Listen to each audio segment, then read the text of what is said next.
Metanoia ministries YouTube ചാനലിലേക്ക് സ്വാഗതം.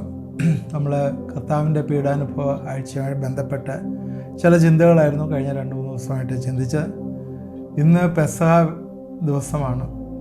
പെസഹയെക്കുറിച്ച് ഉള്ള ചില ചിന്തകൾ ഇന്ന് പങ്കുവയ്ക്കാം എന്ന് വിചാരിക്കുന്നു. ദൈവരക്ഷ പദ്ധതിയുടെ ചരിത്രമാണ് പെസഹ. പെസഹ എന്ന് പറഞ്ഞാൽ പാസ് ഓവർ, അല്ലെങ്കിൽ ഒഴിഞ്ഞു പോവുക, കടന്നു പോവുക എന്നൊക്കെ ഉള്ള മീനിങ് ആണുള്ളത്. ഇതിനെക്കുറിച്ച് ക്രിസ്തീയ സമൂഹത്തിലുള്ള എല്ലാവർക്കും അറിയാം. അബ്രഹാമിൻ്റെ സന്തതികളെ മിസ്രൈമിൻ്റെ മണ്ണിലേക്ക് കുടിയേറ്റി പാർപ്പിച്ചു. ആരാണ്? യോസഫ് അവരെ കുടിയേറ്റി പാർപ്പിച്ചു. ക്ഷാമം വന്നപ്പോൾ അവരെ അങ്ങോട്ടേക്ക് ഷിഫ്റ്റ് ചെയ്തു. അവിടെ ഒരു വലിയൊരു ജാതിയായി. യോസഫിൻ്റെ കാലശേഷം ഫറോ ഈ സമൂഹം ഭീഷണിയാവുമെന്ന് അവർക്ക് കരുതി അവരെ അടിമകളാക്കി പണിയിപ്പിക്കാനായിട്ട് തീരുമാനിച്ചു. അതുപോലെ തന്നെ അവരെ ഇഷ്ടികയുടെ പണിയും അതുപോലെ ഉള്ള പണികളൊക്കെ ചെയ്യിപ്പിച്ച് അവരെ കഠിന പ്രയത്നം ഊരിയ വേല ചെയ്യിപ്പിച്ച് അവർ ദൈവത്തോട് നിലവിളിക്കാനായിട്ട് തുടങ്ങി.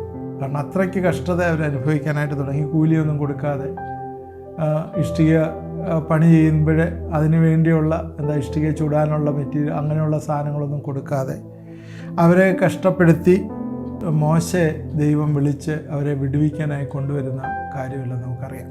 നിലവിളിക്കുന്നവരുടെ കണ്ണുനീരിനെ ദൈവം മറികടക്കാത്തില്ല, അല്ലെങ്കിൽ ദൈവം മാനിക്കുന്നു എന്നുള്ള ഒരു ചിന്തയാണ് പെട്ടെന്ന് അവിടെ വരുന്നത്. ആരെങ്കിലും ദൈവത്തോട്, കാരണം പ്രത്യേകിച്ചും യഹൂദ ജനം, ഇസ്രായേൽ മക്കൾ എന്ന് പറഞ്ഞാൽ തിരഞ്ഞെടുക്കപ്പെട്ട ജനമാണ്. അവരാണ് ഇപ്പോഴേ കഷ്ടത അനുഭവിക്കുന്നത്. ഇങ്ങനെ ഈ കഷ്ടത അനുഭവിക്കുന്ന ജനത്തിൻ്റെ കണ്ണുനീര് കണ്ടിട്ട് മോശയെ വിളിച്ച് അവരെ വിടുവിക്കാനായി വിടുന്ന കാര്യം പുറപ്പാട് പുസ്തകം 1 മുതൽ 12 വരെയുള്ള വാക്യങ്ങളിൽ കാണാം. അതിനുശേഷം 10 ബാധകളെ അയക്കുന്നു. മോശയെ വിളിച്ച് വിട്ടപ്പോഴേ പറയുന്ന, എൻ്റെ ജനത്തിൻ്റെ കഷ്ടത ഞാൻ കണ്ടു റിപ്പീറ്റ് ചെയ്ത് പറയുകയാണ്.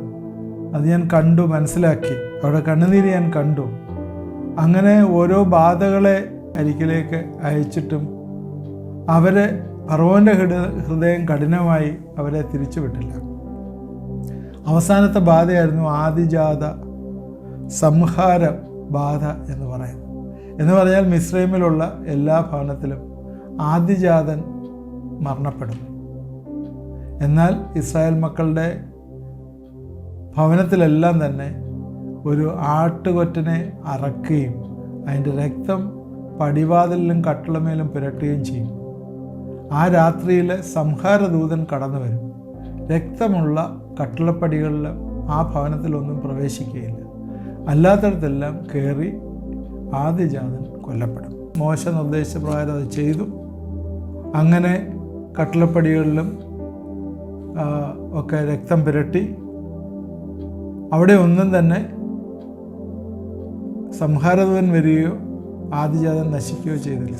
ബാക്കി മിസ്രൈമിലെല്ലാം തന്നെ കൊട്ടാരം തൊട്ട് സാധാരണവൻ്റെ വീട്ടിൽ വരികയും രാത്രിയിലെ ഒരു മരണം, ആദിജാതൻ മരിക്കുന്ന ഒരു സംഭവം ഉണ്ടായി. അങ്ങനെ 430 വർഷത്തെ അടിമത്തത്തിൽ നിന്ന് ഇസ്രായേൽ പുറപ്പെട്ടു. വലിയൊരു പീരീഡാണ് ഈ 430 വർഷം എന്നൊക്കെ പറയുന്നത്. നമ്മൾ ചിന്തിക്കും, ഇത്രയും വർഷം അവരെ കഷ്ടപ്പെടുവാനായിട്ട് ദൈവം എന്താണ് അനുവദിച്ചത് എന്നൊക്കെ നമ്മൾ ചിലപ്പോൾ ചിന്തിക്കും. നമുക്കതിനെക്കുറിച്ചൊരു ആൻസർ പറയാനായിട്ട് എനിക്ക് അത് പറ്റില്ല.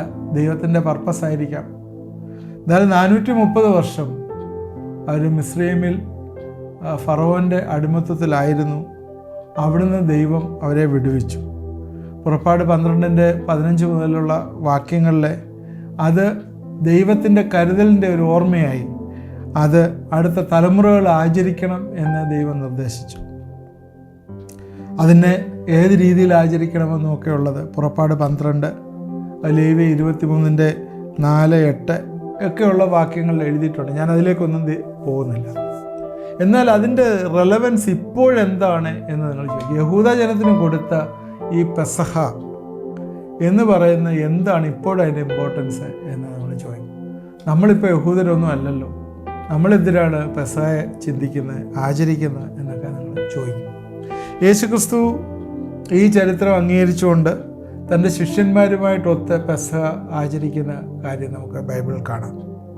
യേശു പറഞ്ഞിട്ടുണ്ടായിരുന്നു, ഞാൻ പഴയ നിയമത്തിൽ പ്രവാചകന്മാരെയും സാധൂകരിക്കുന്നു, അല്ലെങ്കിൽ അത് നടത്തുവാനായിട്ടാണ് വന്നത്. കർത്താവ് ഒരു കൽപ്പനയും വിട്ടുകളഞ്ഞില്ല. യേശു പറഞ്ഞ ശ്രദ്ധേയമായിട്ടുള്ള, പ്രത്യേകിച്ച് ഈ പർട്ടിക്കുലറായിട്ട് യേശുവിൻ്റെ കഷ്ടാനുഭവത്തിന് മുമ്പുള്ള ആ ദിവസം ആണ് ശിഷ്യന്മാരെ വിളിച്ച് പെസഹ ആചരിക്കുന്നത് നമ്മൾ കാണുന്നു. അപ്പോൾ യേശു പറയുന്ന ചില സ്റ്റേറ്റ്മെൻറ്റാണ് ഇതിനകത്ത് ഏറ്റവും പ്രധാനമായിട്ട് എടുത്ത് പറയാനായിട്ട്. ഞാൻ ഇതുവരെയും പറഞ്ഞ എൻ്റെ ഹിസ്റ്ററിയാണ്, എൻ്റെ സ്റ്റേറ്റ്മെൻറ്റ് മാത്രം ഇനി ഞാൻ വായിക്കാം. മർക്കോസ് 14:22. അവർ ഭക്ഷിക്കുമ്പോൾ അവൻ അപ്പം എടുത്ത് വാഴ്ത്തി നുറുക്കി അവർക്ക് കൊടുത്തു. വാങ്ങുവീൻ, ഇതെൻ്റെ ശരീരം എന്ന് പറഞ്ഞു. പിന്നെ പാനപാത്രം എടുത്ത് സ്തോത്രം ചെയ്ത് അവർക്ക് കൊടുത്തു. എല്ലാവരും അതിൽ നിന്ന് കുടിച്ചു. ഇത് അനേകർക്കായി ചൊരിയുന്ന പുതിയ നിയമത്തിലെ നിന്നുള്ള എൻ്റെ രക്തം എന്ന് പറഞ്ഞു. അതിനൊരു പുതിയ അർത്ഥം, പെസഹായ്ക്കൊരു പുതിയ അർത്ഥം ഇവിടെ കൽപ്പിക്കുകയാണ് യേശു ചെയ്ത പുതിയ ഒരു അർത്ഥം. എന്താണ് അവർ ചെയ്ത്? എല്ലാവരും കൂടി സാധാരണ കേസിൽ എന്താ ചെയ്യുന്നത്? അപ്പം കഴിക്കുന്നു, അല്ലെങ്കിൽ അവർ വീഞ്ഞ് കുടിക്കുന്നു, പെസഹ പെരുന്നാൾ ആചരിക്കുന്നു. ഇതൊക്കെയാണ് അവർ ചെയ്യുന്നത്. എന്നാൽ ഇവിടെ യേശു അതിനൊരു പുതിയ മാനം കണ്ടുപിടിക്കുകയാണ്. യേശു പറയുകയാണ്, അപ്പം നുറുക്കിയപ്പോൾ ഇതെൻ്റെ ശരീരം ആകുന്നു എന്ന് പറഞ്ഞു. എൻ്റെ ശരീരം നുറുക്കപ്പെടുവാനായിട്ട് ഉള്ളതാണ്. യേശു ജഡാവതാരം എടുത്തത് അവൻ്റെ ശരീരം പാപികൾക്ക് വേണ്ടി നുറുക്കപ്പെടുവാനായിട്ടുള്ള. നമ്മൾ ചിന്തിക്കുന്ന പോലെ അവൻ്റെ ശരീരം നുറുക്കി ഭക്ഷിക്കുക എന്നുള്ളതല്ല. അതൊരു സിംബോളിക്കായിട്ടൊരു ആക്റ്റാണ് പറയുന്നത്. എൻ്റെ ശരീരം ഇനിയും നിങ്ങൾ ചിന്തിക്കുന്ന പോലെ 24 മണിക്കൂർ കഴിയുമ്പോൾ എൻ്റെ ശരീരം നിങ്ങൾക്ക് വേണ്ടി നുറുക്കപ്പെട്ട് കഴിയും. അതുപോലെ തന്നെ പാനപാത്രം വാഴ്ത്തിയപ്പോൾ പറഞ്ഞ ഇതാണ്, ഞാൻ നിങ്ങൾക്ക് വേണ്ടി ചൊരിയാൻ പോകുന്ന പുതിയ നിയമത്തിലുള്ള എൻ്റെ രക്തം. യേശുവിൻ്റെ രക്തം കുടിക്കുക എന്നുള്ള ഒരു ചിന്തയല്ല അവിടെ വരുന്നത്. കുടിക്കുന്നത് വീഞ്ഞ് അല്ലെങ്കിൽ മുന്തിരിയിൽ നിന്നുള്ള അതിൻ്റെ സത്താണ് അവരവിടെ കുടിക്കുന്നത്. എന്നാൽ സ്തോത്രം ചെയ്തിട്ട് പറയുന്നത് ഇതെൻ്റെ രക്തമാകുന്നു എന്ന് പറഞ്ഞ് രൂപക അലങ്കാരത്തിൽ പറയുകയാണ്. എന്താണ് അതിൽ നിന്ന് മനസ്സിലാക്കേണ്ടത് എന്ന് ചോദിച്ചാൽ, യേശു എന്ന പെസഹ കുഞ്ഞാട് നിങ്ങളുടെയും എൻ്റെയും വിടുതലിന് വേണ്ടി അറുക്കപ്പെട്ടിരിക്കുന്നു. എൻ്റെ ശരീരം നിങ്ങളുടെ ജീവിതത്തിൻ്റെ ഭാഗമായി തീരുകയും എൻ്റെ രക്തം നിങ്ങളുടെ ജീവിതത്തിൻ്റെ ഭാഗമായി തീരുകയും ചെയ്യും. യേശുക്രിസ്തു അത് യോഹന്നാൻ്റെ സുവിശേഷം 15-ാം അധ്യായത്തിൽ പറഞ്ഞിരിക്കുന്നതാണ്, ഞാൻ നിങ്ങൾ എന്നിലും വസിക്കുന്നു. നിങ്ങളിത് ഭക്ഷിക്കുകയും നിങ്ങളിത് പാനം ചെയ്യുകയും ചെയ്യുമ്പോൾ ഞാൻ നിങ്ങളിൽ വസിക്കുന്നു, നിങ്ങൾ എന്നിൽ വസിക്കുന്നു. അങ്ങനൊരു കൂട്ടായ്മ അനുഭവത്തിലായിത്തീരുന്നു എന്നുള്ള വലിയ സത്യം, അത് ഇവിടെ ശിഷ്യന്മാർക്ക് പറഞ്ഞ് മനസ്സിലാക്കി കൊടുക്കുന്ന ഒരു കാര്യമാണ്. അതാണ് ഇവിടെ നടന്നത്. അതുകൊണ്ട് അന്ന് തൊട്ടാണ് ശരിക്കും ഈ കമ്മ്യൂണിയൻ എന്ന് പറയുന്ന, അല്ലെങ്കിൽ തിരുവത്താഴം എന്ന് പറയുന്ന ശുശ്രൂഷ യേശുക്രിസ്തു ഇൻസ്റ്റിറ്റ്യൂട്ട് ചെയ്തത്, സ്ഥാപിച്ചത് എന്ന് നമുക്ക് മനസ്സിലാവും. യേശു എന്ന പെസഹ കുഞ്ഞാട് അറുക്കപ്പെടുന്നു. നമുക്കറിയാം, പഴയ നിയമത്തിൽ ഒരു കുഞ്ഞാടിനെ അല്ലെങ്കിൽ ഒരു ആട്ടുകൊറ്റനെ അറുത്തിട്ട് അതിൻ്റെ ചോരയാണ് കട്ടിളപ്പൊടിയിൽ പുരട്ടുന്നത്. എന്തിനാണ്? That is four the release. എന്ത് റിലീസാണ്? പിശാച് തൊടാതിരിക്കാൻ, അത് സംഹാരദൂരം ചെല്ലാതിരിക്കാൻ. ഇന്നും നമുക്ക് അവൈലബിൾ ആയിട്ടുള്ളത് ഈ ആട്ടുകൊറ്റൻ്റെ രക്തമല്ല, ലോകത്തിൻ്റെ പാപത്തെ ചുമക്കുന്ന ദൈവത്തിൻ്റെ കുഞ്ഞാടിൻ്റെ ചോരയാണ്. അവൻ്റെ ചങ്കിലെ ചോര കൊടുത്താണ് നമ്മളെ വീണ്ടെടുത്തത്. അത് നമ്മുടെ പാപത്തിൻ്റെ release from the bondage of sin. യേശു കർത്താവിൻ്റെ പ്രകടന പത്രിക എന്നറിയുന്ന ലൂക്കോസ് 4:18 യെരുശലേം ദേവാലയത്തിൽ നിന്ന് വായിച്ച ഭാഗം, ദരിദ്രന്മാരുടെ സുവിശേഷം അറിയിപ്പാൻ കർത്താവിനെ അഭിഷേകം ചെയ്യാൻ അവൻ്റെ ആത്മാവ് എൻ്റെ മേലുണ്ട്. ബദ്ധന്മാർക്ക് വിടുതലും കുരുടന്മാർക്ക് കാഴ്ചയും പീഡിതന്മാരെ വിടുവിച്ചയപ്പാനും കർത്താവിൻ്റെ പ്രസാദവർഷം പ്രസംഗിപ്പാനും അവനെ അയച്ചിരിക്കുന്നു എന്ന് പറഞ്ഞ ദൈവത്തിൻ്റെ യേശുവിൻ്റെ ഈ ലോകത്തിലുള്ള മിഷൻ, അതിൻ്റെ പൂർത്തീകരണമാണ് നാളെ വരാൻ പോകുന്നത് എന്ന് യേശു ശിഷ്യന്മാരോട് പറയുന്ന ഒരു ഭാഗമാണത്. എന്ന് പറഞ്ഞാൽ എൻ്റെ ശരീരം നിങ്ങൾ ഭക്ഷിക്കുകയും എൻ്റെ രക്തം നിങ്ങൾ കുടിക്കുകയും ചെയ്യുമ്പോൾ എന്നോട് കൂടി നിങ്ങൾ ഓഹരിക്കാരായിത്തീരുന്നു എന്നുള്ള വലിയൊരു സത്യവും വെളിപ്പെടുത്തലുമാണ്. ഈ ഓഹരി എന്നൊക്കെ പറഞ്ഞ് നമ്മൾ മനസ്സിലാക്കിയിട്ടുണ്ടാവും അല്ലേ? ഷെയർ, ഇൻഹെറിറ്റൻസ്, കമ്പനികളുടെയൊക്കെ ഷെയർ, ഓഹരി എന്നൊക്കെ പറഞ്ഞ് നമ്മൾ പലപ്പോഴും കേട്ടിട്ടുണ്ടാവും. വി ആർ ദ ഓണേഴ്സ്, നമ്മൾ ഓണേഴ്സായി തീരുകയാണ്. അതാണ് ഏറ്റവും വലിയ കാര്യം. നമ്മൾ അടിമയല്ല, ഓണേഴ്സ് ആകുകയാണ്. എന്ന് പറഞ്ഞാൽ കർത്താവിനോടൊത്ത്, കർത്താവിൻ്റെ രാജ്യത്തിൽ യേശുവിൻ്റെ പ്രോമിസ് അതാണ്, നിങ്ങൾ എന്നോടൊത്ത് എന്നോട് ചേർന്ന് വാഴും. കർത്താവിൻ്റെ ഇൻസ്റ്റിറ്റ്യൂട്ട് ചെയ്യുന്ന, കർത്താവ് സ്ഥാപിക്കുന്ന ദൈവരാജ്യത്തിലെ നിങ്ങളും ഞാനും എല്ലാം ഭാഗവക്കായി തീർന്ന് അവനോട് ചേർന്ന് വാഴുന്നു എന്നുള്ളത്. അതുകൊണ്ട് കർത്താവ് രാജ്യം സ്ഥാപിക്കുമ്പോഴേ അതിലെ ഭാഗവാക്കായി തീരണമെങ്കിൽ നിങ്ങൾ എന്നോടുകൂടെ ചേർന്ന് എന്നെ തിന്നുകയും എന്നെ കുടിക്കുകയും ചെയ്യും. എന്നെ തിന്നുന്നവൻ എന്മൂലം ജീവിക്കും. നിങ്ങളുടെ പൂർവ്വപിതാക്കന്മാർ മന്ന മരുഭൂമിയിൽ തിന്നു, അവർ മരിച്ചുവല്ലോ. എന്നാൽ എൻ്റെ ശരീരം ഭക്ഷിക്കുന്നവൻ എന്നേക്കും ജീവിക്കുമെന്ന് കർത്താവ് പറഞ്ഞു. അതുകൊണ്ടാണ് ഇവിടെ പറയുന്നത്, അപ്പമെടുത്ത് നുറുക്കി കൊടുത്തിട്ട് എൻ്റെ ശരീരം എന്ന് പറയുന്നു. ഈ പെസഹ കുഞ്ഞാട് അറുക്കപ്പെട്ടു. ഈ കുഞ്ഞാട് അറുക്കപ്പെട്ട എന്തിനാണ്? For the release from the bondage of sin. പാപത്തിൻ്റെ അടിമത്വത്തിൽ നിന്ന് നമ്മളെ വിടുവിക്കാനായി. ഈ പാപമാണ് നമ്മളെ കെട്ടിയിട്ടിരിക്കുന്നത്, പാപമാണ് നമുക്ക് കാഴ്ചയില്ലാതെ തരുന്നത്, പാപമാണ് നമ്മളെ പീഡിപ്പിക്കുന്നത്. ഇതെല്ലാം പിശാച് തൻ്റെ ആയുധങ്ങളാക്കി എടുത്തിരിക്കുന്നു. അതിൽ നിന്ന് നമ്മളെ വിടുവിച്ച് നിത്യജീവനിലേക്ക്, എറ്റേണൽ ലൈഫിലേക്ക് നടത്തുന്നു. പഴയ നിയമത്തിലെ പെസഹ പുതിയ നിയമത്തിലെ ദുഃഖവെള്ളിയുടെ ഒരു നിഴലാണ്. ദുഃഖവെള്ളി എന്ന് പറഞ്ഞാൽ ഈ കൃത്യസമയം, ഇത് കൃത്യം നടന്ന ദുഃഖവെള്ളിയാണല്ലോ. നമ്മൾ ഈ ദുഃഖവെള്ളി എന്ന് പറയുന്നത് ഇംഗ്ലീഷിൽ പറയുമ്പോൾ ഗുഡ് ഫ്രൈഡേ ആണ്. So it is not a bad Friday, sad Friday, it is a good Friday. എന്തുകൊണ്ടാണ്? അവൻ നമ്മെ വിടുവിച്ചതിനാൽ. യേശുക്രിസ്തു തന്നെ പറഞ്ഞിട്ടുണ്ട് മർക്കോസ് 10:14, മനുഷ്യത്വം ശുശ്രൂഷിപ്പാനല്ല, ശുശ്രൂഷിപ്പാനും അനേർക്ക് വേണ്ടി തൻ്റെ ജീവനെ മറുവിലയായി കൊടുപ്പാനും അത്രേ വന്നത്. അതുകൊണ്ട് അനേർക്ക് വേണ്ടി മറുവിലയായി കൊടുത്ത ജീവൻ, നമ്മളെ കർത്താവ് എടുത്ത യാഗം, ആ ബലി, അതിലേക്ക് നമ്മൾ ഭാഗവാക്കായി തീരുമ്പോൾ, വേറൊരു രീതിയിൽ പറഞ്ഞാൽ വിശുദ്ധ മേശയിലെ, വിശുദ്ധ സംസർഗത്തിൽ നാം ചേരുമ്പോൾ അതൊരു വലിയ സെലിബ്രേഷനാണ്. അവൻ്റെ ശരീരവും അവൻ്റെ രക്തവും. രക്തം പുതിയ നിയമത്തിലെ പുതിയ ഒരു ഉടമ്പടിയാണ്. അതെന്താണത്? ഭക്ഷിക്കുകയും പാനം ചെയ്യുകയും ചെയ്യുമ്പോൾ നാം അവനിലും അവൻ നമ്മിലും വസിക്കുന്ന അവസ്ഥ. ദൈവം സ്വാതന്ത്ര്യത്തിൻ്റെ ദൈവമാണ്. 430 വർഷം കഴിഞ്ഞിട്ട് ഇസ്രായേൽ മക്കളെ വിടുവിച്ചു, അടിമത്തിൽ നിന്ന് വിടുവിച്ചു. അതുപോലെ ജീവിതത്തിൽ ഇന്ന് പിശാച് കൊണ്ടുവന്ന് കെട്ടിയിരിക്കുന്ന എല്ലാ ബോണ്ടേജുകളിൽ നിന്നും ദൈവം നമുക്ക് സ്വാതന്ത്ര്യം തന്നിരിക്കുന്നു. തരുന്നു എന്നല്ല, തന്നിരിക്കുന്നു. പിന്നെന്താ ബ്രദറെ ഞങ്ങളിങ്ങനെ കെട്ടപ്പെട്ട് കിടക്കുന്നത്? അത് കർത്താവിൻ്റെ കുഴപ്പമല്ല, അത് നമ്മുടെ കുഴപ്പമാണ്. കെട്ടപ്പെട്ട് കിടക്കുന്നത് ഇന്ന് പലതിലും ഇങ്ങനെ കെട്ടായി കിടക്കുക, വിടത്തില്ല. ഇല്ല, കരടി പിടിച്ചതിൻ്റെ ഒരു കഥയുണ്ടല്ലോ. വെള്ളത്തിൽ വന്നപ്പോഴത്തേക്ക് സാധനങ്ങളിങ്ങനെ എടുത്തുകൊണ്ട് പോയപ്പോൾ അതിൻ്റെ കൂട്ടത്തിൽ കരടിയും കയറി പിടിച്ചു. എന്നിട്ട് കരടി വിടുന്നില്ല, കരടി നമ്മളെ പിടിച്ചിരിക്കുക, മുറുക്കി പിടിച്ചിരിക്കുക. അതിനെ വിടാൻ പറ്റത്തില്ല, ആ ഒരു രീതിയിലിരിക്കുക.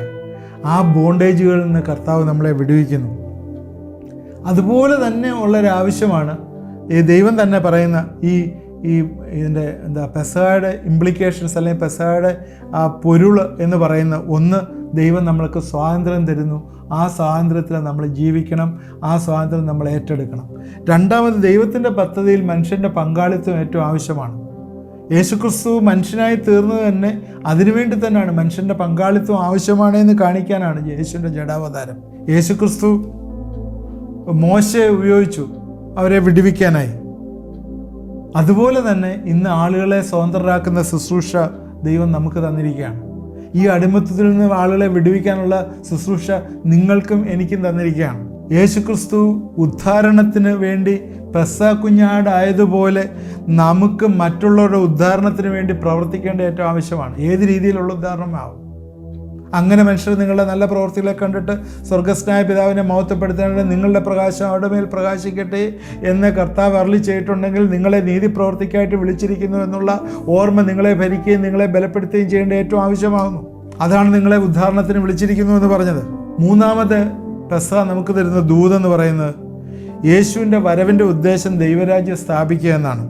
എന്നാൽ യഹൂദന്മാർ അത് റിജക്റ്റ് ചെയ്തുകൊണ്ട് നമുക്ക് കൃപായുഗം കിട്ടി.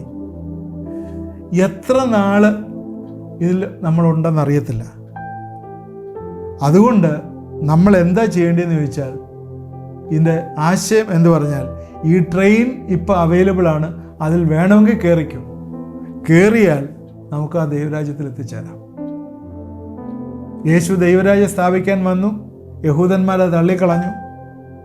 എന്നാൽ കൃപയാൽ ജാതികളായ നമുക്ക് കിട്ടിയെങ്കിൽ അത് കയറാനുള്ളൊരവസരമാണ്. യേശു ഇന്നും പറയുകയാണ് റെവലേഷൻസ് 3:20 കണ്ടാലും ഞാൻ വാതിക്കൽ നിന്ന് മുട്ടുന്നു, ആരെങ്കിലും ശബ്ദം കേട്ട് വാതിൽ തുറന്നാൽ ഞാൻ അവനോടും അവൻ എന്നോടും കൂടി അത്താഴം കഴിക്കും. ഇന്നും നിങ്ങളുടെ ഹൃദയത്തിൻ്റെ വാതിൽ വന്ന് കർത്താവ് മുട്ടിക്കൊണ്ടിരിക്കുക. അതിൽ ഇന്നത്തെ പെസഹയുടെ റെലവൻസ് ഇതാണ്. 1 സ്വാതന്ത്ര്യം, 2 പാർട്ടിസിപ്പേഷൻ, 3 അവനുമായി ചേർന്ന് ജീവിക്കുക. ഈ 3 കാര്യങ്ങളാണ് ഇന്ന് പെസഹയുടെ മെസ്സേജായിട്ട് നമുക്ക് വരുന്നത്. ഒന്നുകൂടെ പറയാം, സ്വാതന്ത്ര്യം from all bondages. 2 participation in his ministry, അവൻ്റെ ശുശ്രൂഷയിൽ നമ്മളും പാർട്ടിസിപ്പേറ്റ് ചെയ്യുക എന്നുള്ളത്, മറ്റുള്ളവരെ ഉദ്ധരിക്കുന്നതിന്. 3 പറഞ്ഞത് അവനോടൊപ്പം ദൈവരാജ്യത്തിലേക്ക് പോകുക എന്നുള്ളത്. തീർച്ചയായും ഈ മെസ്സേജ് നിങ്ങൾക്ക് അനുഗ്രഹമായി തീർന്നു എന്ന് വിശ്വസിക്കുന്നു. പെസഹ ആചരിക്കുമ്പോൾ ഈ ഒരു ചിന്ത നമ്മൾ ഭരിക്കട്ടെ. ഇത് യഹൂദന്മാർക്കുള്ള നമുക്കുള്ളതല്ല എന്നുള്ളതല്ല. ഈ ഒരു പാർട്ടിസിപ്പേഷനിലാണ് ആ സെലിബ്രേഷൻ വരുന്നത്, കർത്താവിൻ്റെ മേശ. അതുകൊണ്ട് ദൈവം നമ്മളെ ഈ ദിവസങ്ങൾ മുന്നോട്ട് നടത്തട്ടെ. കർത്താവിൻ്റെ മേശ അനുഭവിക്കുമ്പോഴൊക്കെയും ഈ 3 ചിന്ത നമ്മളെ എപ്പോഴും ഭരിക്കട്ടെ എന്ന് പ്രാർത്ഥിക്കും. ദൈവം നമ്മളെ റിലീസ് ചെയ്തു, അവൻ്റെ ശുശ്രൂഷയിൽ നമ്മൾ പാർട്ടിസിപ്പേറ്റ് ചെയ്യുക, അവൻ്റെ ദൈവരാജ്യത്തിൽ നമ്മൾ ആളുകളായി പങ്കാളികളാകുക എന്നുള്ള വലിയ ചിന്ത നമ്മളെ ഭരിക്കട്ടെ. ദൈവം നമ്മളെ അനുഗ്രഹിക്കട്ടെ. പ്രാർത്ഥിക്കാം. ദൈവമായ കർത്താവേ, ഈ സമയം ഞങ്ങൾക്ക് ഒരുക്കി തന്നോർത്ത് സ്തോത്രം. നിൻ്റെ വചനത്തിൽ പറയുന്ന പോലെ ഈ ദിവസങ്ങൾ ഞങ്ങൾ കൂടുതൽ നിനക്ക് അവൈലബിൾ ആയിരിക്കാനായിട്ട് കർത്താവെ നീ സഹായിക്കണമേ. പെസഹയുടെ വലിയ കർത്താവെ, പാസ്സോറിൻ്റെ വലിയ ദൂത് അതാണല്ലോ കർത്താവെ. നിനക്ക് വേണ്ടി പ്രയത്നിക്കുന്നവരായിരിക്കാനായിട്ട് കർത്താവെ സഹായിക്കണം. ഒരിക്കലും അടിമത്തത്തിൽ വീണ്ടും കുടുങ്ങിപ്പോകാനായിട്ടല്ല, കർത്താവിൻ്റെ രാജ്യത്തിൽ എന്നും ആയിരിക്കാനായിട്ട് ഈ കൃപയുടെ കാലത്തിൽ നിൻ്റെ ആ കർത്താവെ ആ ട്രെയിനിനകത്ത് നീ തരുന്ന ട്രെയിനിൽ കയറി നിന്നോടൊപ്പം യാത്ര ചെയ്യുന്ന അനുഭവം ഞങ്ങളുടെ ജീവിതത്തിൽ തരണമേ എന്ന് പ്രാർത്ഥിക്കുന്നു. ആരെങ്കിലും ഈ സന്തോഷത്തിൽ വരാത്തതുണ്ടെങ്കിൽ, എന്നെ ശ്രദ്ധിക്കുന്നുണ്ടെങ്കിൽ ഞാൻ അവർക്ക് വേണ്ടി പ്രാർത്ഥിക്കുന്നു. അവരുടെ ഹൃദയങ്ങളെ തുറക്കണം, കർത്താവിനെ രക്ഷകനും കർത്താവുമായി സ്വീകരിച്ച് ജീവിപ്പാനായിട്ട് ഈ നാളിൽ ഇടവരുത്തുകയും സഹായിക്കുകയും ചെയ്യണമെന്ന് പ്രാർത്ഥിക്കുന്നു. ദൈവമേ, രോഗികളായി പ്രയാസങ്ങളിരിക്കുന്നവരെ ഓർക്കുന്നു. ദൈവമേ, തീർച്ചയായും നീ അവരെ സൗഖ്യമാക്കുന്ന ദൈവമാണ്. പ്രത്യേകിച്ചും കണ്ണിൻ്റെ കാഴ്ചയുമായി ബന്ധപ്പെട്ട് പ്രയാസത്തിലിരിക്കുന്ന ചില ആളുകൾ കാണുന്നു. എൻ്റെ ഞരമ്പുകളൊക്കെ കർത്താവെ ഉണങ്ങിയിരിക്കുകയോ അതിൽ കൂടി കർത്താവെ പ്രവർത്തിക്കാതിരിക്കുകയോ ഒക്കെ ചെയ്യുന്നതുകൊണ്ട് കർത്താവെ ഞങ്ങളെ പ്രാർത്ഥിക്കുന്നു, അതൊക്കെ തുറന്നു വരട്ടെ എന്ന് പ്രാർത്ഥിക്കുന്നു. ആ ഉപയോഗിക്കുന്ന ലേപനത്തിൽ കൂടിയൊക്കെ കർത്താവെ വലിയ വലിയ കർത്താവെ അടഞ്ഞിരിക്കുന്നതൊക്കെ തുറന്ന് കാഴ്ച വരട്ടെ എന്ന് പ്രാർത്ഥിക്കുന്നു. ഏതൊക്കെ പ്രോബ്ലംസ് ഉണ്ടെങ്കിലും അതിൽ നിന്നൊക്കെ വിടുതൽ കൊടുക്കുകയും സഹായിക്കുകയും ചെയ്യണമെന്ന് പ്രാർത്ഥിക്കുന്നു. ശ്വാസകോശവുമായിട്ട് ബന്ധപ്പെട്ട് ശ്വാസം എടുക്കാൻ പറ്റാതെ കർത്താവെ ബുദ്ധിമുട്ടുകയും ചുമയും അതുപോലുള്ള അസ്വസ്ഥതകൾ ഇരിക്കുന്നവരെ ദൈവം കാണിക്കുന്നു. നിൻ്റെ കരങ്ങളിലേക്ക് സമർപ്പിക്കുന്നു. കർത്താവെ, നീ സൗഖ്യമാക്കുന്ന കരങ്ങളെല്ലാം സൗഖ്യമാക്കണമേ, തുടരണമേ, സഹായിക്കണമേ എന്ന് പ്രാർത്ഥിക്കുന്നു. ഏൽപ്പിച്ച് പ്രാർത്ഥിക്കുന്നു. പ്രാർത്ഥന കേട്ടവർക്ക് സ്തോത്രം. യേശുവിൻ്റെ നാമത്തിൽ പ്രാർത്ഥിക്കുന്നു, കേൾക്കുമാറാകണമേ. ആമേൻ. ഇത് കേട്ടവരെല്ലാം ദൈവം അനുഗ്രഹിക്കട്ടെ. തുടർന്ന് ഇത് വാച്ച് ചെയ്യണം. കർത്താവിൻ്റെ പീഡന ആഴ്ചയെക്കുറിച്ചുള്ള ചിന്തകളാണ്. ഇന്ന് നമ്മൾ പെസഹയെക്കുറിച്ച് ചിന്തിച്ചു. നാളെ ദുഃഖവെള്ളിയെക്കുറിച്ച് എല്ലാ ചില ചിന്തകളുണ്ട്. നമ്മളെല്ലാവരും ഇത് വാച്ച് ചെയ്യണം. ദൈവം നമ്മളെ എല്ലാവരെയും അനുഗ്രഹിക്കട്ടെ.